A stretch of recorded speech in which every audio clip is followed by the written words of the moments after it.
Hey, ladies and gentlemen, you are watching one of the best matches in the Premier League, which is sponsored by Twitch TV, hosted by Ange, and brought to you guys by DotaCommentaries.com. I am Luminous, and joining me alongside is the illustrious Nabi. Hell yes! Oh, I'm so excited. All right, so my inner Dota nerd is like a 12-year-old schoolgirl on Christmas Day or some shit. I could not be more happy. I have been waiting to watch Navi play Complexity for basically since the Complexity just kind of rose to the top. I wanted to see him play Navi.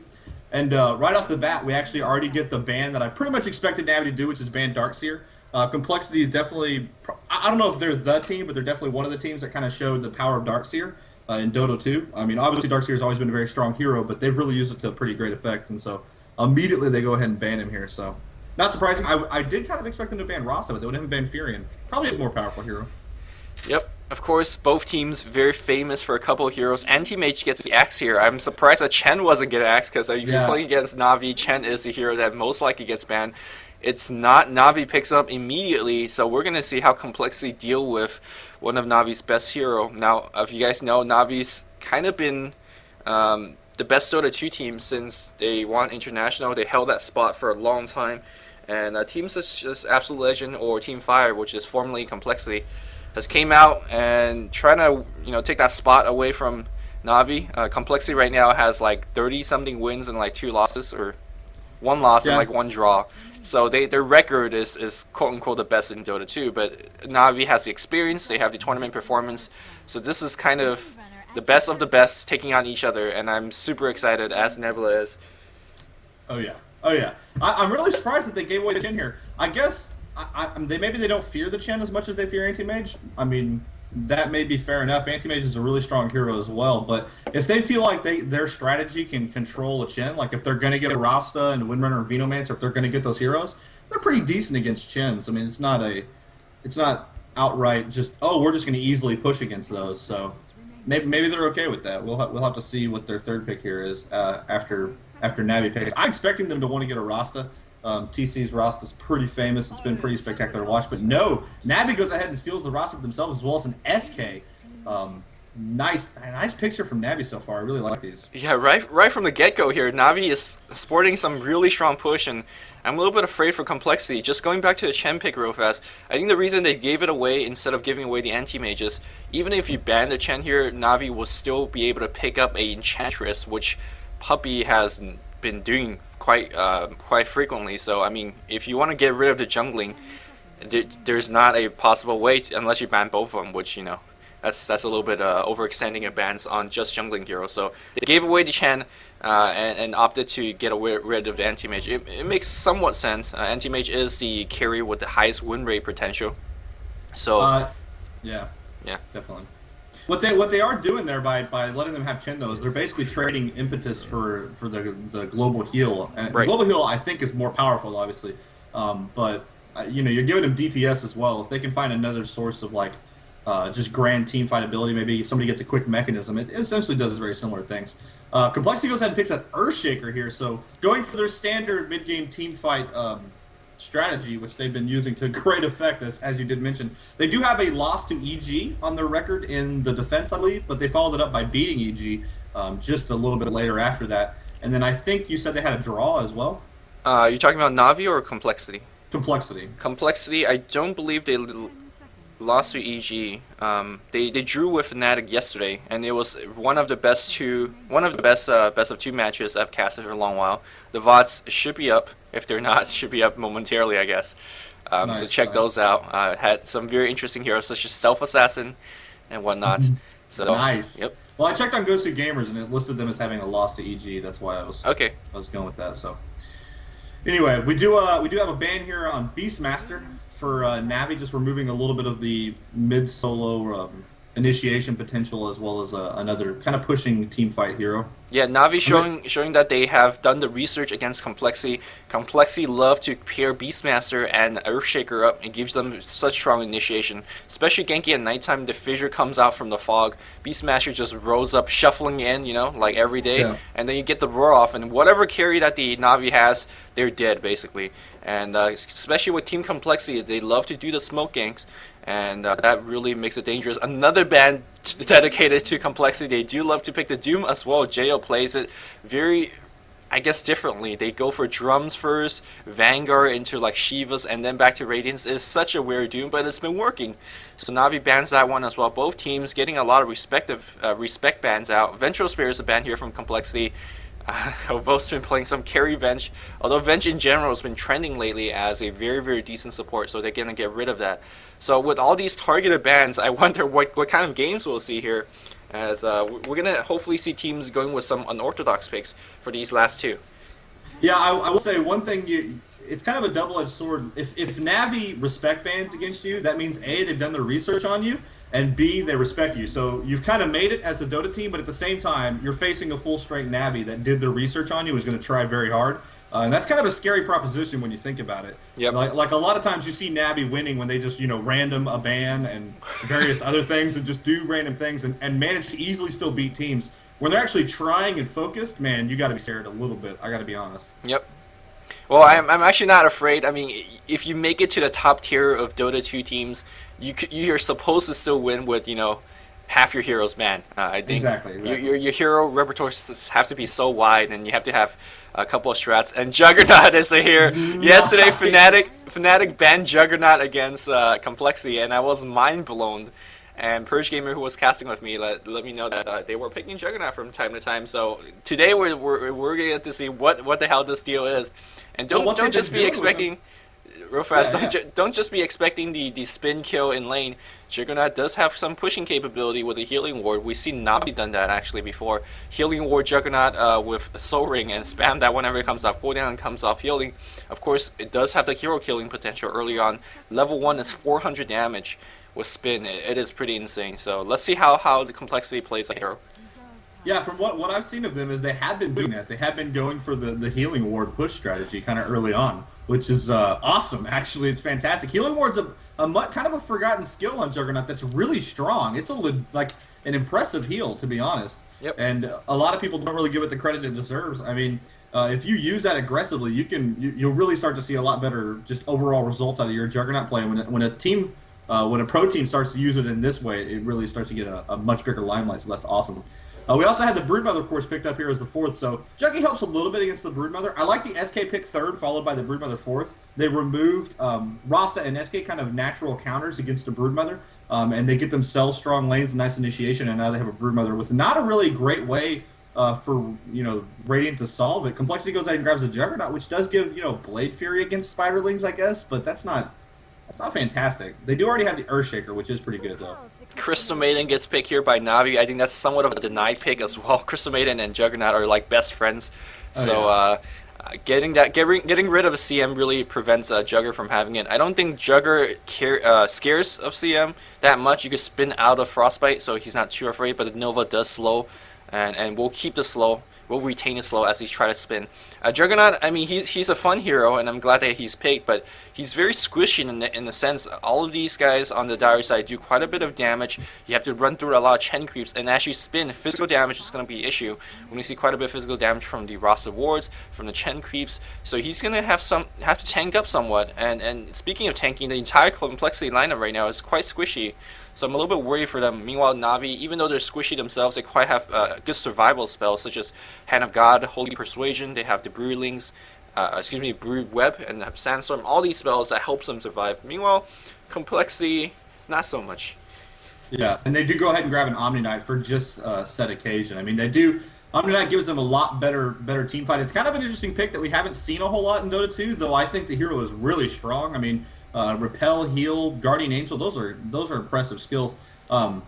So that gives them a lot more overall team fight survivability. One thing I would like to mention about Complexity is they have a history of this. They do tend to pick kind of squishy mid-range kind of heroes that get relatively strong in the mid-game, but don't have a whole lot of survivability as on a whole. So Omni Knight does a lot for that. We are going to see. This has been the standard thing in Dota 2, 5 heroes running top right off the bat. So we see 5 of them on Radiant immediately charging top, and we see 4 for Dire charging top as well, with just the Broodmother going bottom to drop some webs, I presume.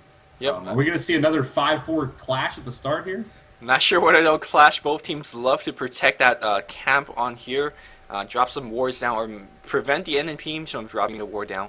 Teams have been getting so much better in terms of like buying their starting items right off the bat. And it just makes me facepalm whenever I'm in a pub and, like, They're shopping like they're a girl in the mall, man. Oh, should I get that extra tango? Oh, you got a window shop, baby. It's what's up. So we see immediately the 5-hero kind of a bit of an advantage here on Dire, and Dire's forced to kind of split up and separate a little bit, and they are going to get that ward relatively easily. Navi very wisely deciding that they didn't want to go for that 4 versus 5. So. And I'm very surprised. I'm very surprised that the Navi squad does not have any sentry ward. You kind of almost expect the enemy to be dropping a ward. Instead, we have Chen having the observer ward. Instead, Crystal Maiden, of course, got the chicken, but no one else got the extra dedication in terms of getting a sentry, and that means no pulls from for Hovos on the top lane. I don't think he minds too much, and it's gonna be Hovos playing the Sand King, Puppy on the Chen. Mid lane, Dandy's gonna be playing his Shadow Shaman, and it's gonna be Arzar supporting him on the mid lane with Crystal Maiden, and we're gonna have Light of Heaven bot lane getting that deep double damage in. Yeah, for complexity, we do have Fluff and Stuff playing that Earthshaker. We got Jo, who's rocking a Daisy tag today. Jo Daisy playing the Juggernaut. We got IX Mike playing that Venomancer. On bottom, we do have Hannah Montana. Looks like he's going to solo that Omni Knight, and that is going to put middle as the solo Windrunner from TC. So TC does typically solo middle for them. I haven't seen a whole lot of his Windrunner play, though I have heard it's pretty good. But he's up against a Rost and a Crystal Man. It's going to be relatively difficult for him, I think. Oh, he's actually doing a fairly good job in terms of controlling lane, getting last hits, getting the knights in.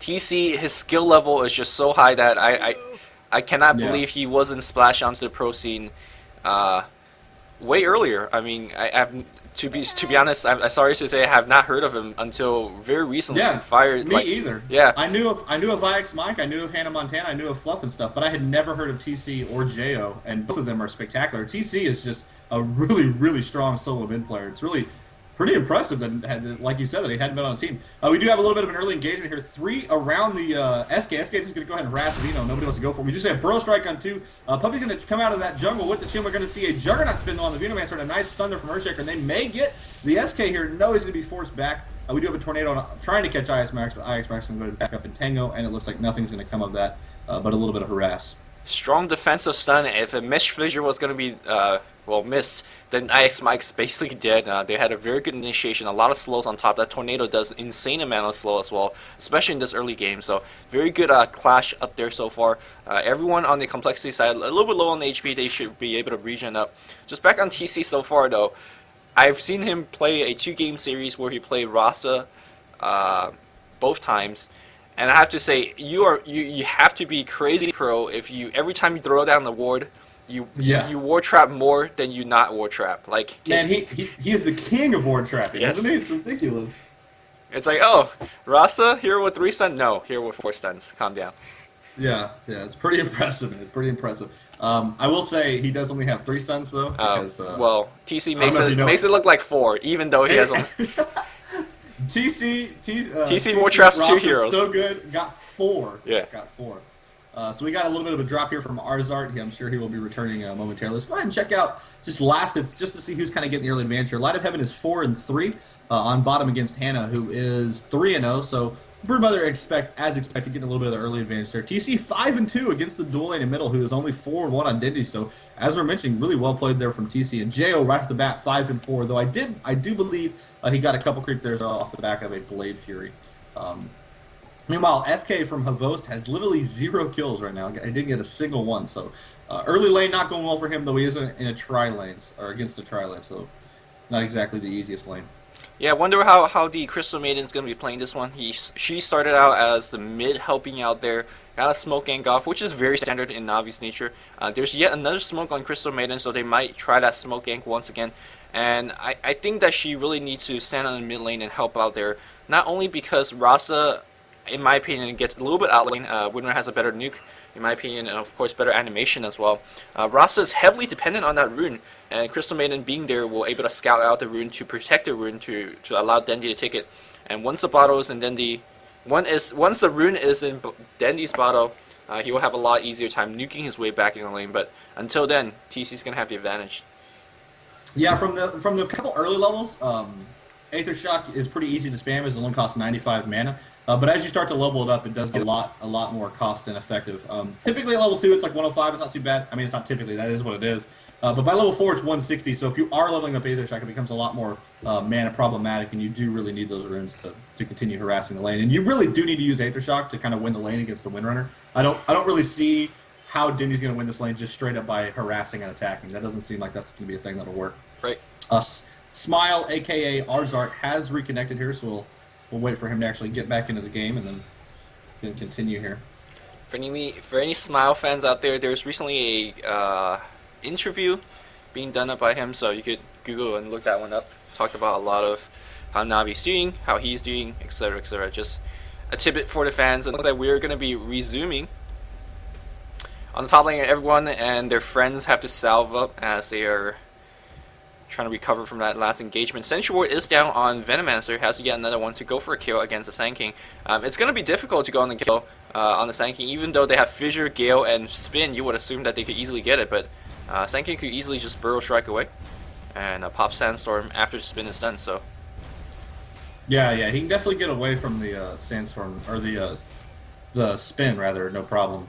That's not too big a deal. Really, the only thing I hope for is that the Fissure lasts just long enough for him to be able to get the kill on there, but I'm skeptical. Right. Skeptical. We do have two. Crystalmane's going to do a little bit of jungling with the Chen. We see this relatively frequently. Just getting a little bit of free levels. It also makes everybody else in the map, like top and middle, be a little bit more cautious because they don't know where she is. Without a ward to spot, which they is that their ward? No, that is Dyer's ward. So. Yep. They do not know where she is. It looks like they are going to go ahead and smoke, though. Perhaps rotating around in middle here to go after the winner. There is a Crystal or an Earthshaker, though, backing him up. It looks like, no, they're going to actually rotate and go down to the bottom jungle, perhaps, and help out Broodmother against Hannah down here. Yes, and they're smoking all the way bot, and the thing is, Hannah does have a repel, which she can cast out of Frostbite, so it is going to be absolutely difficult to get this kill on them. All they really have is one chance for a slow or a stun, and after that, he's going to just repel and walk out. So this is a very, very hopeful gank. I don't really think they can actually get it off, but we'll see how they play it out. The smoke is running out soon, and it seems like they want to go in from the front. I think going from the back is a little bit easier. Smoke is done. I think Hannah's completely fine, so. Yeah, this is a pretty aggressive gank. I'm going to be honest. I really don't see how they can get an Omni Knight. I mean, he just hasn't taken advantage. There we are going to see it immediately. He's going to go ahead and repel himself and just run away, and again, they're going to go ahead and dive, though. They do have that chin creep. And it looks like they're going to cut down the trees with the Broodmother and go for an attack. And I believe they are going to be able to get this kill despite Mihu Luminous's guesses to the contrary. I think he probably could have gone for a heal repel. Oh, he didn't have mana. He didn't have mana, and that was the issue there. He should have clarity up immediately. Taking a bunch of damage, though, and we had a TP that got canceled immediately there. Oh, that would have been a kill on Chen, though. He might have died in return there, so. And of Puppy course, just barely just survived. Back in the mid lane here, Dendy half HP, takes a Gale to the face as well, and TC's going to grab this kill. I think Dendy losing the lane right here is a little bit more important than Complexity losing the Omni Knight at the bot lane. Absolutely. Rasta is a crucial hero. Yep. Just about every team he's picked up. He really needs a lot of levels. He needs a decent amount of farm. But when he gets that, he's very strong. But when he doesn't get that, he's just kind of an under-leveled, Then he's just a hero with 4 stuns, which is still pretty good. Which is decent, but he's also very easy to kill. Low move speed, not a high mana pool if you don't get some kind of arcanes. He's just got the bottle right now. So TC going to go ahead and continue just power shotting and harassing here. His damage and his attack animation is going to make this really difficult for Dindy to pull back out of this. So a couple of things to point out for the really well played Navi squad. Of course, the gank that we just saw is how Navi always play their gank. They play their game, excuse me. They gank you under your tower, they kill you under your tower, and then they push your tower. So 4 minutes in here, we have a tier 1 tower push down. Light FM might be a little bit trouble. Sentry Ward is down. Fissure block. Oh, Fluff and stuff generally don't miss up Fissure, but he finally did. And now we have Light FM. Look at that heal coming in. Light FM barely survives. Yes, he is going to survive. Here comes the Centaur. Ix Mike is basically dead. There's a repel on him, but he's going to die to the physical here from the Crystal Maiden. And now Hannah Montana gets frostbitten up. And he's going to get brought down by Crystal Maiden as well. No, Fissure comes in, barely survive. Here comes TC, though. Do they have detection? No, they do not. And it looks like Crystal Maiden is going to bite this. Somehow, the Shackle did not lash, but yeah, the physical hit's going to do it. Nice. Man, if I was playing Crystal Maiden, 100% chance that I get shackled there to something. That's ridiculous. Light of Heaven is still alive. It looks like maybe he's going to go after Fluff and stuff, and indeed he is going to go ahead and just nuke him and take down the Earthshaker as well. So nice camping there from Light of Heaven, waiting it out just to see if he can get a kill. Meanwhile, up top, Jo does take a decent amount of damage from the SK and is forced back on the back of a Burrow Strike, but he's going to continue farming. So a lot of early aggression from Navi, kind of expected. I mean, that's kind of their deal, right? This is something that they are very much capable of. Though they're not a one-trick pony. I feel like a lot of people expect Navi just to push and that's it. The fact is Navi's capable of doing a lot of different things, and that's why they're such a dangerous team. Yep, Navi. So they do already have that one tower advantage. I'm looking to see if they maybe can get an early 2 here. Yeah, with that one tower advantage, they're up by 2k gold so far. And you're right, they were trying to get a 2. Dendy very smart, noticing that Windrunner was ganking on the bot lane, immediately dropped down the wards, seeing no one's lane, was able to draw down a lot of HP in that mid tower, so it's going to make the next push a lot easier. Here comes yet another gank on the bot lane. The Essential Ward still seeing Light of Heaven. The Mist Fissure actually caused a lot of kills for Complexity earlier, but just hopefully we can make it up. Here comes a Shaker, and the Fissure, how good is going to be this one? It is going to hit, and their Gale, and it looks like the hero is going to make sure they get the kill. Nicely done here by the Genki squad of Complexity, and they got to keep doing this more and more because you do not want to have Navi roll out of control. Now, one smart thing that Navi did way earlier, I'm not too sure if you guys caught it, Crystal Maiden and Chen was jungling over here, and they popped the smoke. But notice how they popped the smoke up here instead, because you don't want to pop the smoke under the enemy Gaze of War. Even though there was no ward there, it's such an early game warding spot that Navi just took the extra precaution to make sure that they smoke up very, very smartly. Now, they ended up getting them that kill on Omni.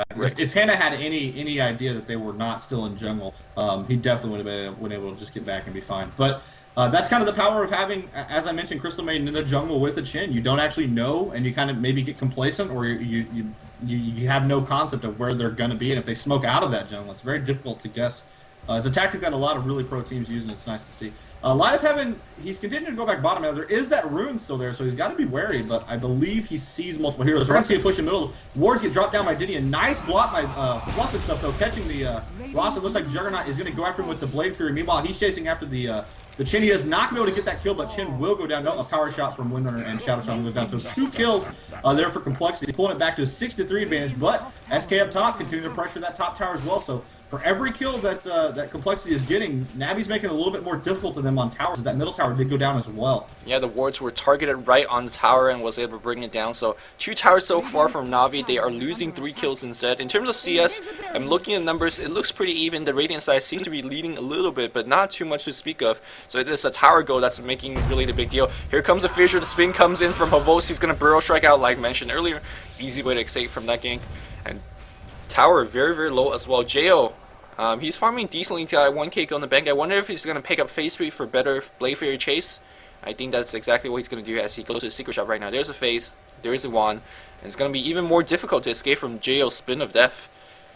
Yeah, Burrow Strike, not necessarily just an instant getaway now. It is level 4, so it does have long range, but if you short click that at all and he does phase, he can easily catch you there still. Yep.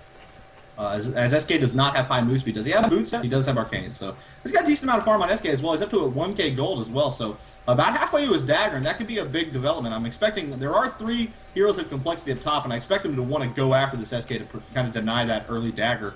But if they do that, that means that Light of Heaven is probably going to get a decent amount of push on this tower. And Dindy's going to go ahead and rotate bottom as well. Wards are up in 4 seconds. We see a TP up top. So 4 heroes from Complexity up top. They're going to go after SK. And Navi doing what they've been doing all day. They're going to go ahead and go after this tower as a rebuttal here. And if they don't kill the SK, this could be really bad for Complexity. I don't think they will kill the SK. AA is going to be on the bot lane. Whole bunch of Spiderling, and of course wards can be thrown down as well. I wonder what if it's going to get thrown down the wards at all. Mike's going to be there, but a single Nova is going to make sure they get the kill. There's a Nova, and he is basically dead. We're going to have Frostbite, we're going to have Shaco, and that's yet another kill going their way. Wards gets dropped down this bot tower, not long for life. Checking on Complexity on top lane. They're going to just try to get 1 kill. Shaco, but there's a sent back by Chen. Holy Persuasion is such a broken spell early on, and I'm surprised how Ice Frog changed. Used to be a Test of Faith that does the Holy Persuasion send back effect, and Ice Frog had to fit and be like, oh, Chen not good enough as a hero, let's buff it a little bit more. Yeah.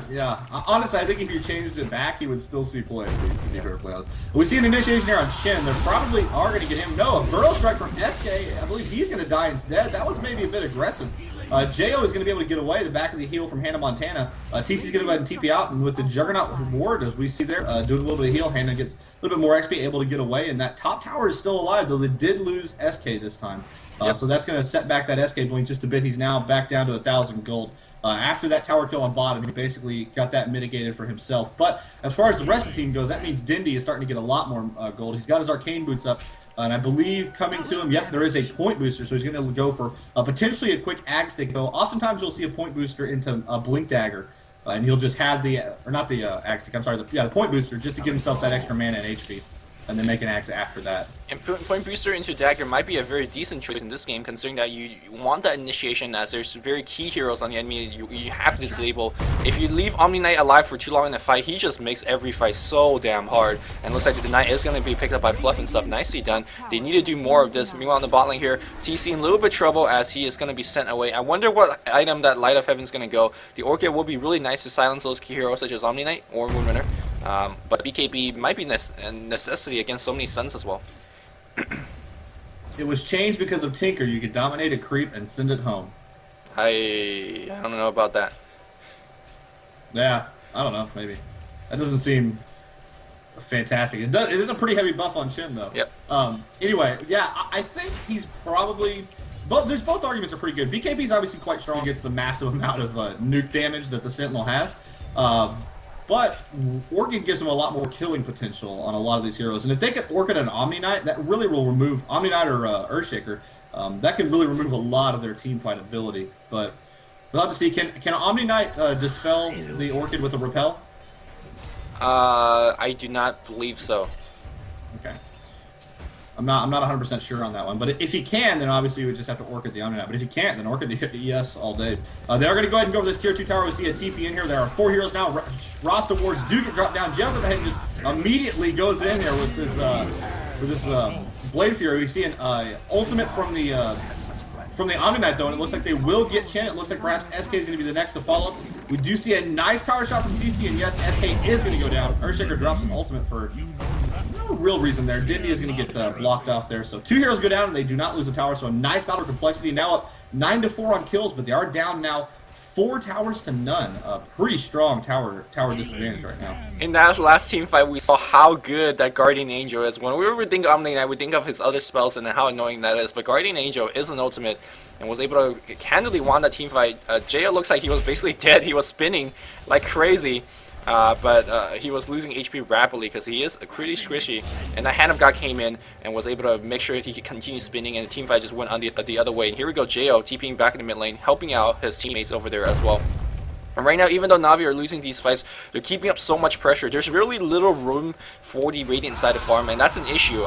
Radiant desperately needs a pipe against all these magical damage. Once the dagger is up and you don't have a pipe, oh my goodness, it is going to hurt so much. And no one's even near at this point. IX Mike, by the way, has no items and no levels. That's going to hurt. And the thing is, they're not really...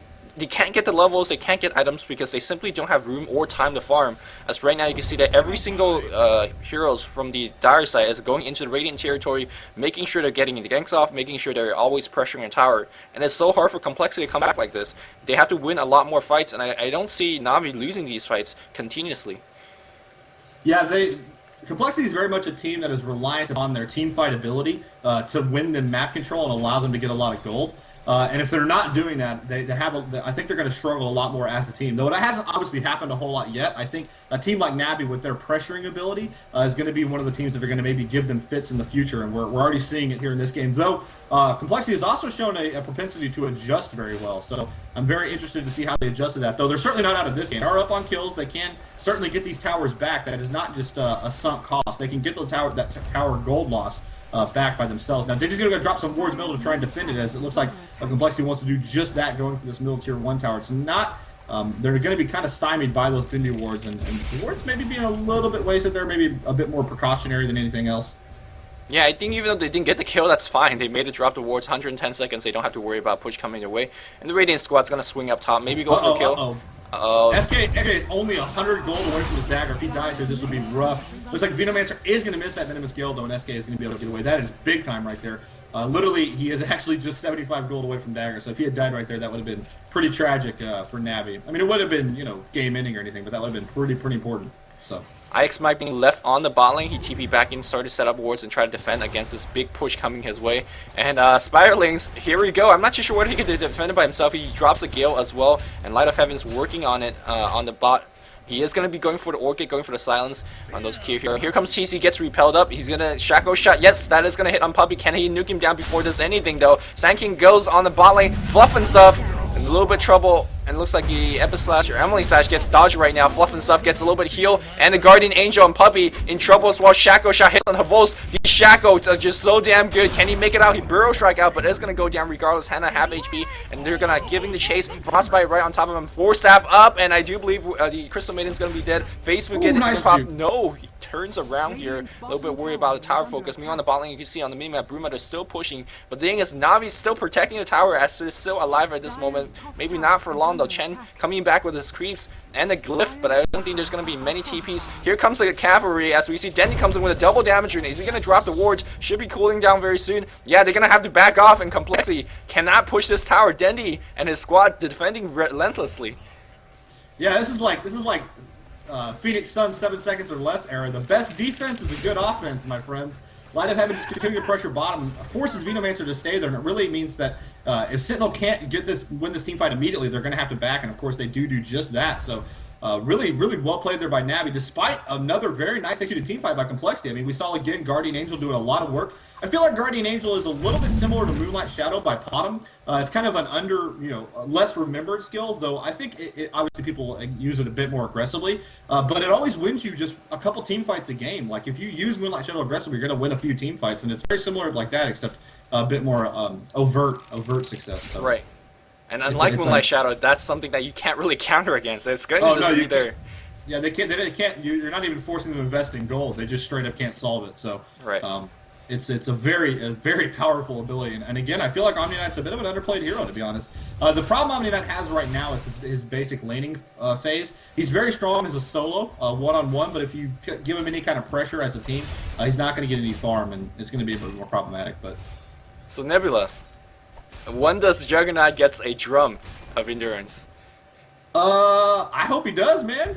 I hope he has one right now. Oh, he does! Nice! Hey, man, boost speed. It gives you a little bit more strength, a little bit more intel. You can blade for you a few more times. I'm not against this. Drum is a very powerful item. We see in the Chinese scene in Dota 1, Drum getting picked up a lot on all sorts of heroes, similar to a Chaos Knight, getting it all the time. Though Chaos Knight's mana pool is a little bit rougher, I think, than Juggernaut's. I think it's a perfectly fine item. Now, he doesn't have a whole lot of DPS, and as I mentioned, they do use him a bit more as a pushing presence than as a pure carry. I think their carry is probably a bit more in the Windrunner phase than Juggernaut right now. So yeah, speaking of Windrunner, she's got the face and a Force Staff done. No mecha in sight by anyone. Is Venomancer picking that one up? Well, he's poor, so yeah, not having the mecha against an Epicenter might be a little bit rough as well. We'll see if TC goes back to Omni-Knight has a buckler right now. He's going for it. On his stat, so it's going to be Omni-Knight with the mechanism there, which makes sense. It's very easy for Omni to just run into a battle and survive. Obviously, typically when a teammate dies, it's because Omni-Knight wasn't paying attention to him. It's very rare for Omni-Knight not to be paying attention to himself. So. All right, here comes the push on the top lane. Looks like Navi says we had enough defending that one. We'll let you have this one for now, but don't get us wrong. Tier 2, we're going to defend it even more vigilantly. And here we go, TC and his squad is going to be pushing right into the Tier 2. Navi guys are not really in position to start defending this, and I think they might lose this tower without gaining too much themselves. I think it looks like Havost is going to go ahead and stick with Arzard on bottom with this Light of Heaven and maybe try and pressure this Tier 3. Now, I think they're going to get Tier 2 before this. Now, Dendy can throw down wards perhaps, but that's not really going to slow them down enough, I don't think. He is going to go ahead and Aether Shock to pull the creep wave, and that may buy them just enough time for that bottom push to get into base. Now, with 3 heroes up in the base, it's going to be a lot harder, though. It looks like Arzard has gone ahead and left. There is still an SK there, though. IX Mike, I don't think can defend against both of them.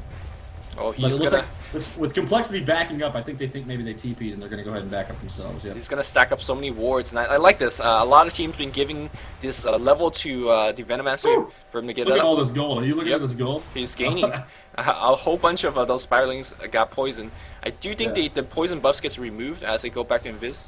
No, that's wrong. Sorry. Never mind that. But yeah, he was able to pick up a lot of golds and a lot of EXP as well. And once he gets up to level 11, his ultimate gets a lot more reliable. Now against Chen, that's really an afterthought because global heal kind of counters that. But still, it's extra damage that you don't want to miss out.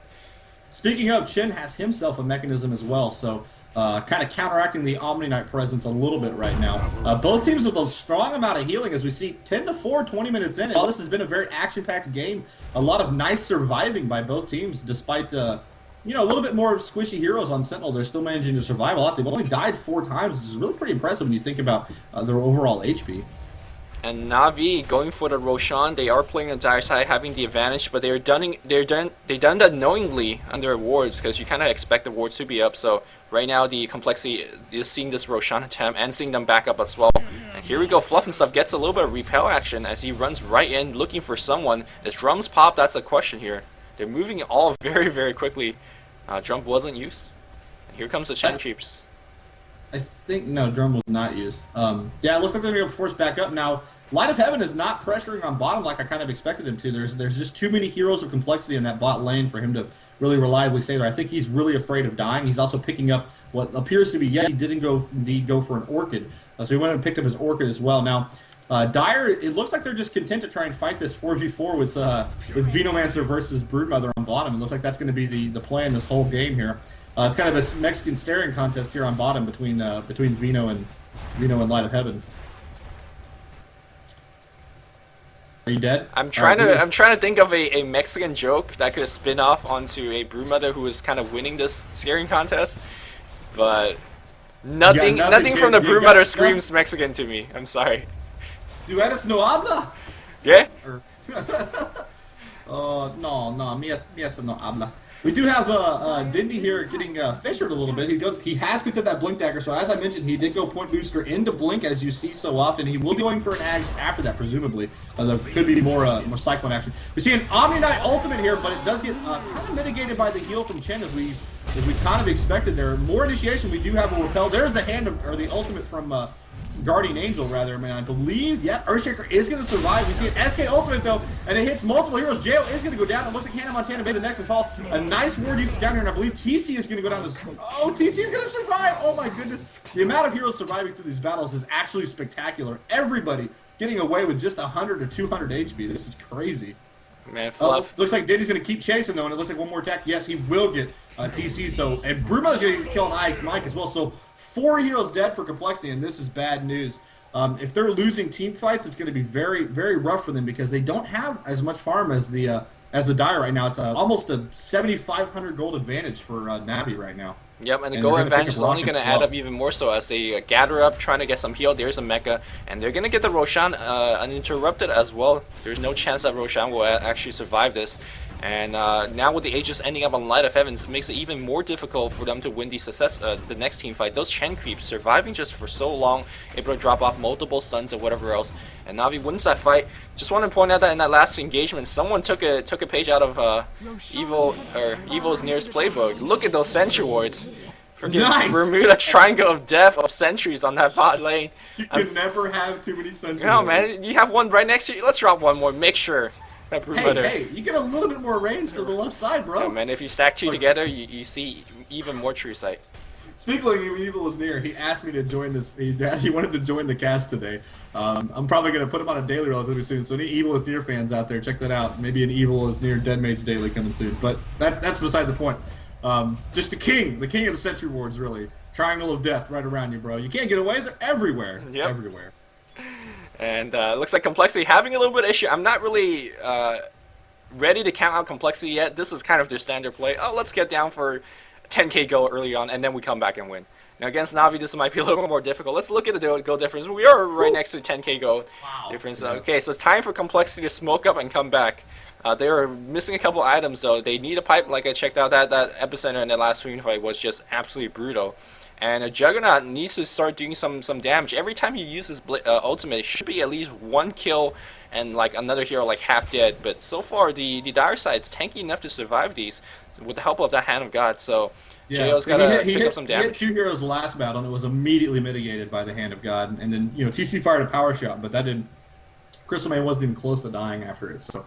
Yeah, Chen, the Chen giveaway really starting to cost them a bit here. I mean, I understand wanting to ban Anti-Mage. I mean, Anti-Mage is a hero that most teams don't want to deal with.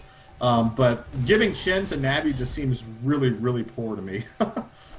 It's not something that I would choose to do. Now, I'm certainly not Complexity, don't get me wrong, but I'm just saying. I feel like it maybe wasn't the best choice.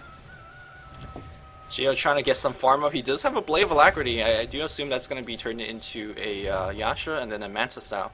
But it's going to be a long time until he's got anything. And there's that smoke. Complexity. They're coming back, and Crystal Maiden might be the target here. They are looking for some type of initiation. Fluff sees Havos. Fissure misses. Shadow. Wow. Wow. Holy smokes. Jo. Dindy with Invis there, just barely dodging. Jo trying to Omni Slash from the high ground to low ground, but that cliff is just not helping out. Maybe he didn't want to use Omni against just a Crystal Maiden. The Nets goes through BKB as he is popping it right now on Fluff. And right now, Sanking trying to threaten. Here comes Light of Heaven. Blink Dagger initiation. No War Trap. That ain't TC. Fluff and stuff have HP. He gaps out Echo Slam. And now Light of Heaven might be a little bit trouble. He does have the Aegis. He's life stealing everything back up. Hannah Montana gets silenced. So no guarding Adrian just yet. A team fight breaking out here as well. Epicenter kills TC. And that's no more stun. And Light of Heaven is going to go down here. Great visual blocking. Here comes Havos dropping up yet another stun. Fluff and stuff gets another repel. Light of Heaven comes back alive. Havos. Very, very low. Hannah Montana is back now. TC buys back. The fight comes the other way. The Ward Trap. The Ward's in position to help out right now. Havos silence up. He's shackled. He is done. As we see Daisy or Jo spinning right in for Light of Heaven. Light of Heaven might be going down one more time. No, and now the Crystal Maiden might be a little bit trouble. There's a Frostbite, and there's a Nova. Frostbite Nova getting a kill on the carry this stage of the game. Omni Knight gets another kill. This chase is just absolutely everywhere. But the team that was chaos in a nutshell. Holy smokes. Dindy dropped really some poor wards. He dropped wards down and with nobody to shackle because Fluff and stuff was repelled. SK threw an ultimate that actually didn't hit a whole lot, but he got bailed out there. As the fight continues, this time Light of Heaven continuing to run in there, but he gets sent back by the chin. So maybe he just ran in there for a little harass with that chin save. So really chaotic battle there. I'm not actually sure how many heroes ended up dying. I think it was a 3-for-3 trade. I know the Dire side, they lost the Broodmother Aegis, so that was the 3 death. Complexity lost Juggernaut, another hero, and I think Windrunner, and then Windrunner was forced to buy back, so that was a 3-for-3 trade, I think. And but trading a buyback for an Aegis, I guess, well, it could be worse. And now they are gonna win by a tower on the mid lane as well. So Complexity coming back. No, this tower might get defended as no one's really right-clicking it. It might actually just get denied. TC's gonna just stand his yeah, he's gonna stand there with repel on him. He's gonna get bitten up. Heals coming right, but the Dendy, with all those disables, can he get enough? Gale gets dropped down here. These team fights are just endless. Dota fans out there getting what they pay for, even though they didn't pay anything.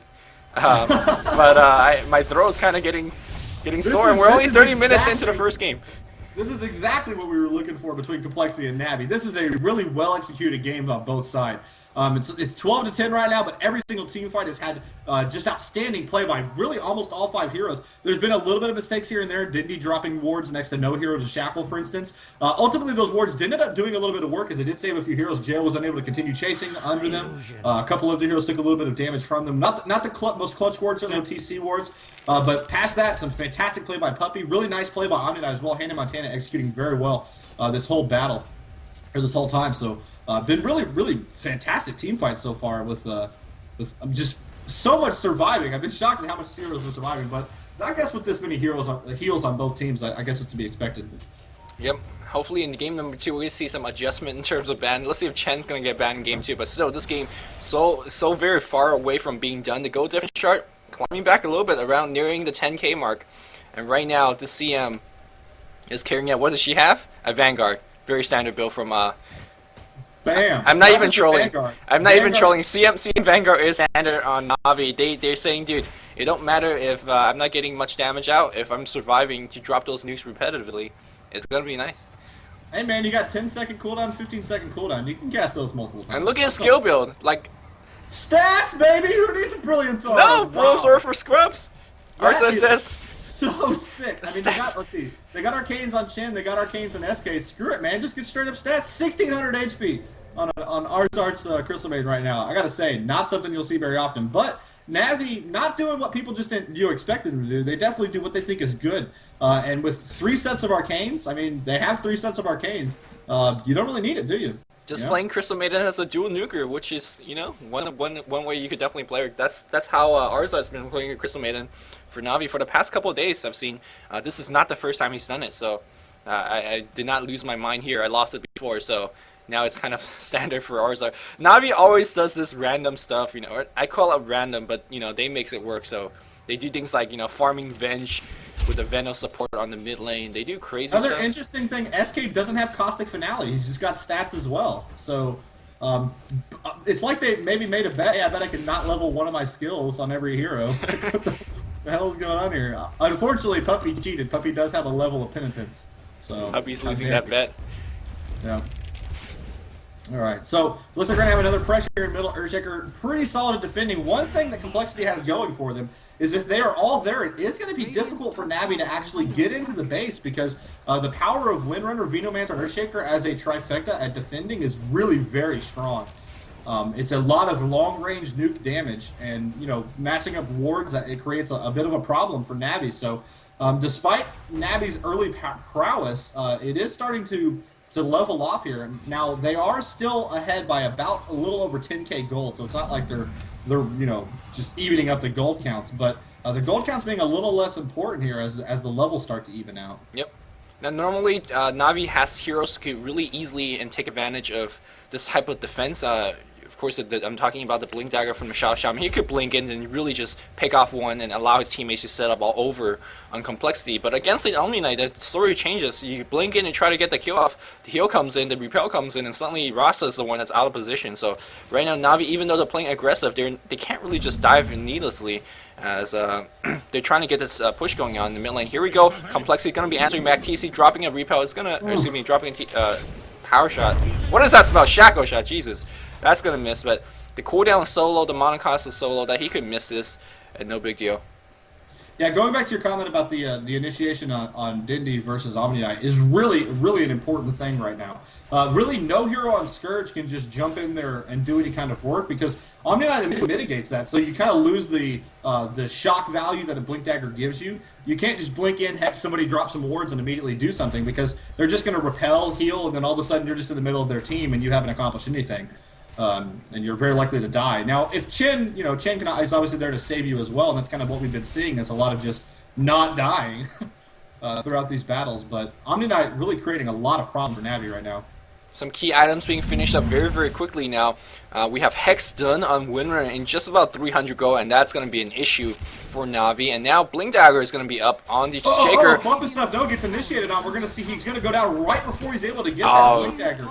Whew, that was clutch from Navi. I was about to comment on as well. He's going to TP back to base very wisely and buy it, but no, he gets initiated on immediately. And now they're down a hero on top of that. SK is going to ulti and initiate on here. They're going to catch IX Mike and TC. I believe TC, no, he's going to be force-staffed out. And then immediately Hannah Montana drops his ultimate. You see it all are healed from Chen here as well, so perhaps this is going to be stymied despite having 4 heroes. Yeah, it looks like Chen make it down. No, a Burrow Strike, but a Shackle Shot is going to slow him down just enough, and I believe they're going to go ahead and get SK is dead, which is not a trade Navi would have liked to have made. They'd rather have Chen go down, I believe.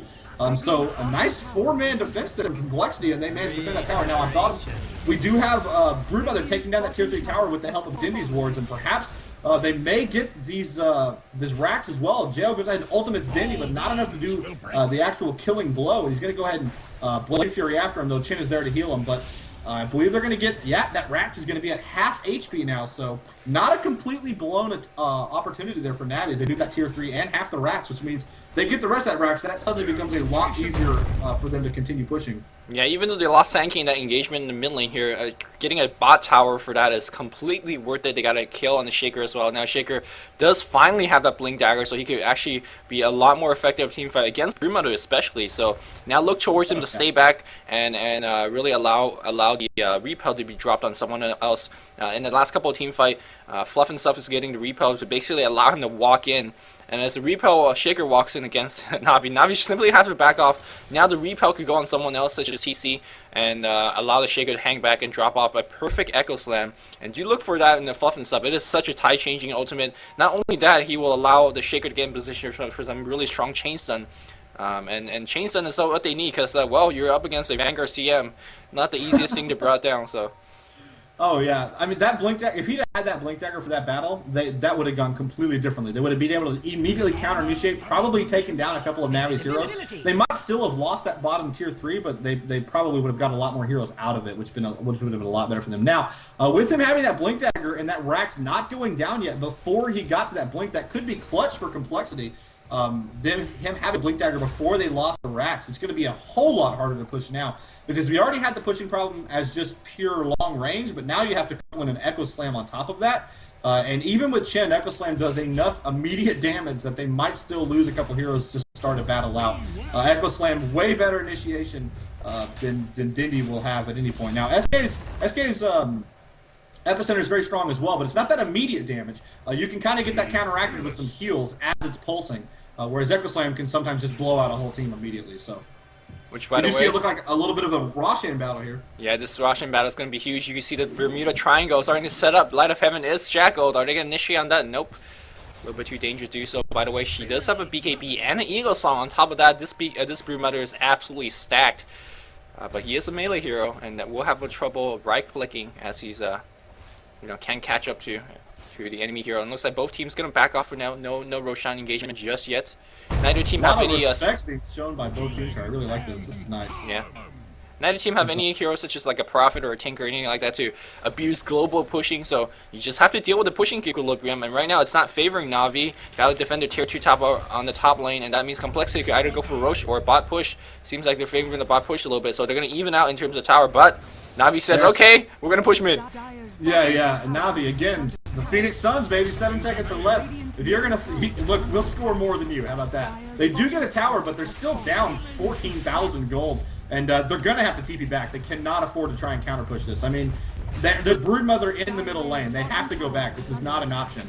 And they are clearly, they are going to go ahead and all TP back here, but I believe he's going to get that tower down to about half HP before that. We do see a Blink Echo Slam from Fluff and stuff, and it looks like Light of Heaven taking a bunch of damage. We're going to have him use the BKB, but I believe the pure damage output is going to be able to get him. No! Power Shot's not going to work. He's going to TP out before that's over. They're going to be able to just hit him down. Oh! No! Whoa! Managed to survive with literally about 20 HP there after the nice attempt from the Shaker with the Enchant Totem, though. Enchant Totem is only level 1 right now, as he is just level 11, so the slight under level on Earthshaker coming into play there is if that had been a full Enchant Totem, he would have been gone. Well, that was a BKB. Definitely. That was a 10-second BKB down, though. So if TC and the squad wants to take a fight at the Roshan right now, there won't be any BKB. Let's see if they're going to actually go on top of that. Not going to chop with some Chen creeps. Always a good choice here. As they do take a little bit while to build up and find. No, he gets sent one home. Puppy says no mo. And Puppy's, by the way,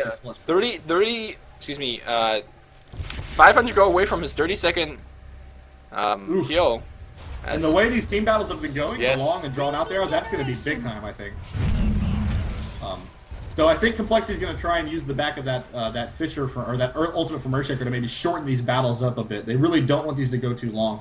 Especially if that actually does get up here. Now, the gold advantage continues to just kind of waver heavily in Navi's favor.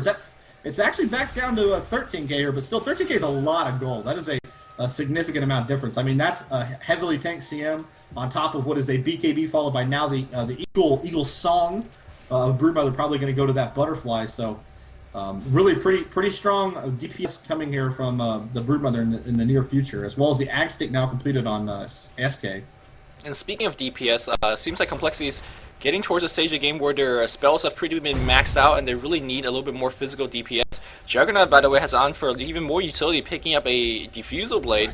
I mean, yeah, I meant to mention that earlier. I did spot it. It's for the Broodmother, of course. Right, but the BKB is up for a long time already, and you can't really purge through the BKB and get rid of the insatiable hunger. So.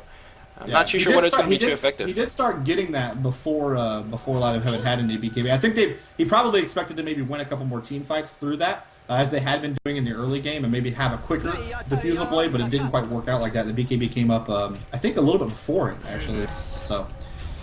And right now, Navi taking full advantage of the fact that Winner has to defend top. I was watching the minimap, and TC was having a little bit of issues. Like, should I go back? Should I go back? He was running back and forth, and this team fight's gonna happen. 4v5. IX Mike gets shielded up, and look at that perfect Echo Slam on 4. Not the biggest damage. Chanavar comes in right now. Fluff and stuff immediately melts, and the Sand King Epicenter, oh my god, on clean up TC in the fight a little bit late. He's trying to do as much damage to the Havos as possible. It's not gonna be enough. Now Jo in big trouble as well, and it seems like Navi's gonna win this fight and take the Roshan and maybe a Rax as well. And now it's an entire team wipe here.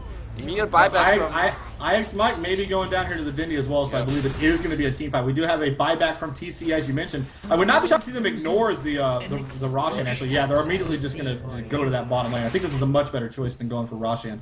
You have 4 heroes dead on Scourge. If you can get that bottom Rax, you can then go back and go get Roshan. I mean, they're going to have to defend after that. You're going to have a full creep wave in base. You're going to have some mega creeps here in the near future for that wave. Looks like, do we have some buybacks on Sentinel as well from Juggy and Earthshaker? Might have been. Go is well, they forced the buyback, which means now they can go for the Roshan. Yeah, Juggernaut bought back, and of course the Shaker just really respawn time very low. And now they're gonna go back for the Roche. Roche half HP, by the way. And this Crystal Maiden, she's lifting weights. Look at how much strength she has. Jeez, she has. Okay, I'm making sure I'm doing this math right, Chinese guys. 86, right? That is 86 strength on Crystal Maiden. That's like 85 strengths too many for Crystal Maiden. Holy crap! That is more than Light of Heaven has. That is wow. That is only a couple less than SK. SK's at 89. So he actually has 3 less strength than SK, who is a strength hero. That is ridiculous. Fluff and stuff getting caught out yet again here. Ooh, this could be bad. If Earthshaker goes down here, no Omni Knight near him to save him this time, and Fluff is going to go down. That could be a big time miss for Complexity, and he had just died again, so his respawn time right now 40 seconds. So I believe with that. CM has a Sage! I don't care what you're saying, CM has a Sage!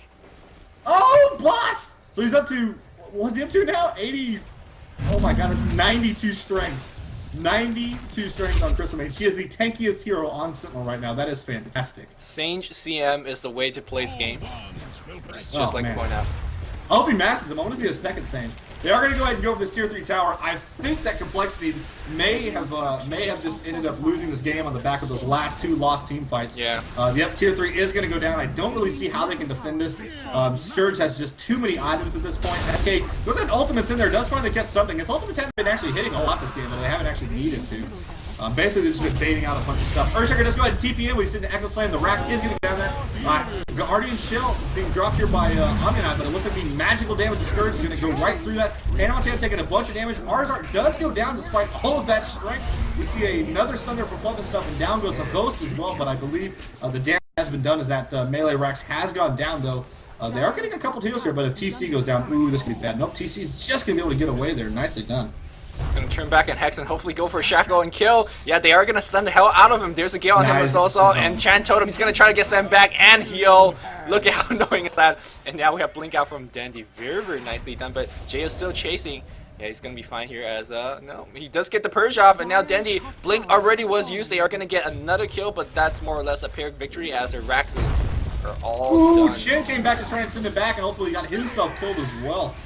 So they get 4 heroes there from Scourge. They ended up, kind of counteracting that a bit, but they did lose that Rax, and that's going to be a big problem because they don't have a bottom tier 3.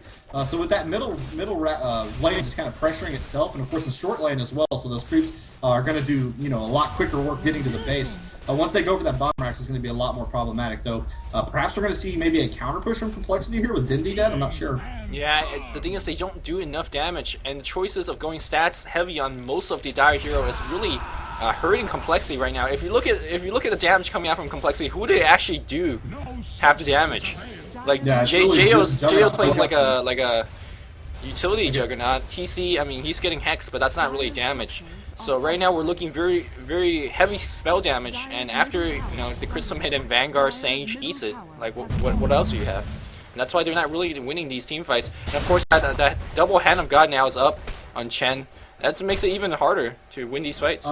Juggy does now have 3.2k after getting that mass gold on bottom, so he is pretty close. He wants to get an Eagle Song, which means that he could make a Butterfly, which would help his DPS pretty strongly. Though he might want to make an MKB against maybe the Broodmothers. I'm gonna just go against the grain and say you go Divine right now. Just try it. Desperately, I don't think they could drag out this game and go for a late game win because they simply are just too far behind in terms of item to really do that. And of course, Echo Slam is allowing you to set up some beautiful Omni Slashes. Omni Slash, yeah. Omni Slash Rapier might be a good choice. Now, he did go ahead and buy a Yasha, so going for a little bit more of the safe build.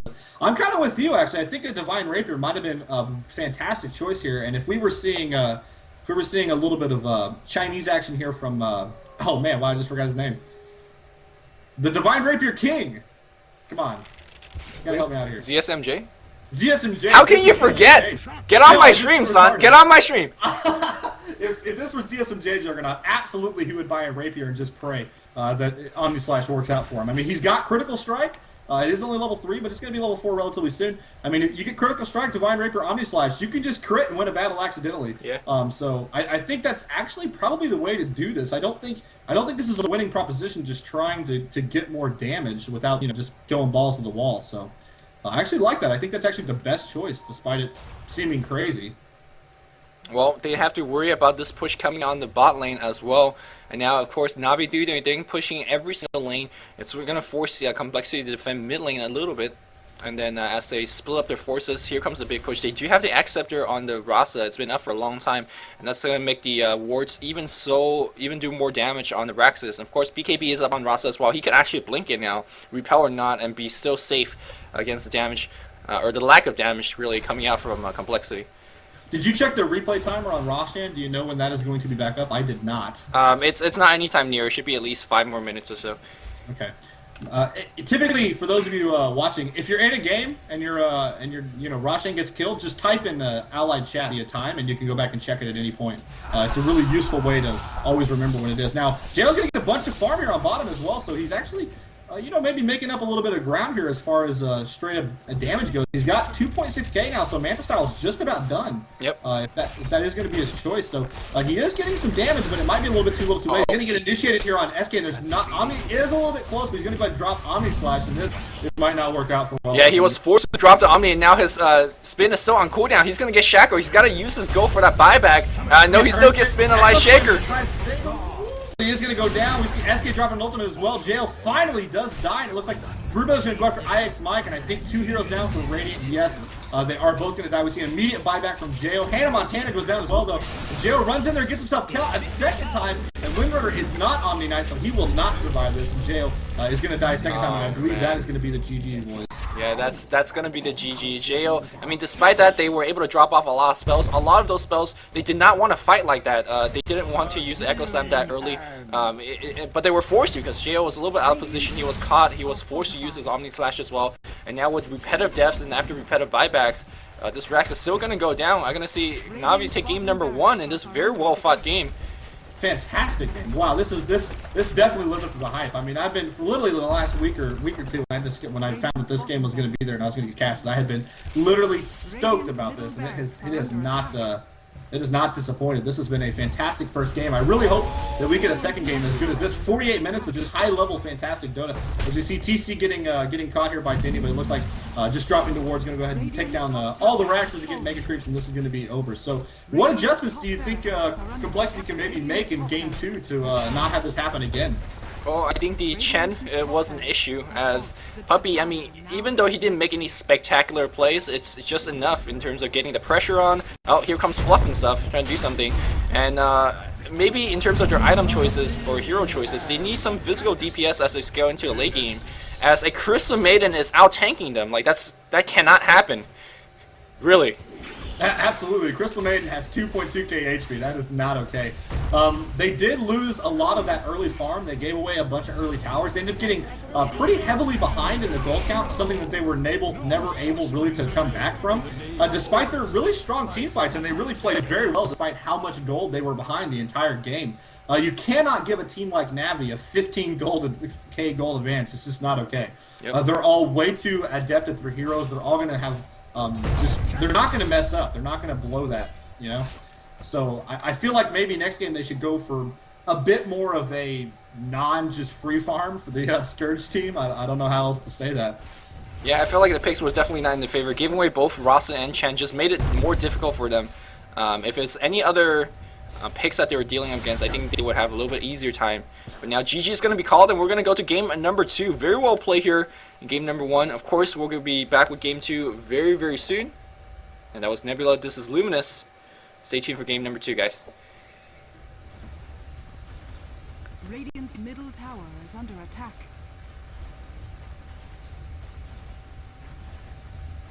Alright, are we off? No. Okay. I'm just waiting for the end game menu. Radiant's middle tower. Oh, the VOD's still up? Radiant's middle tower Yep. has fallen. Okay, well, I'm gonna go make some tea. I'll be right back. Radiant's Okay. middle tower has fallen. Radiant's Ancient is under attack.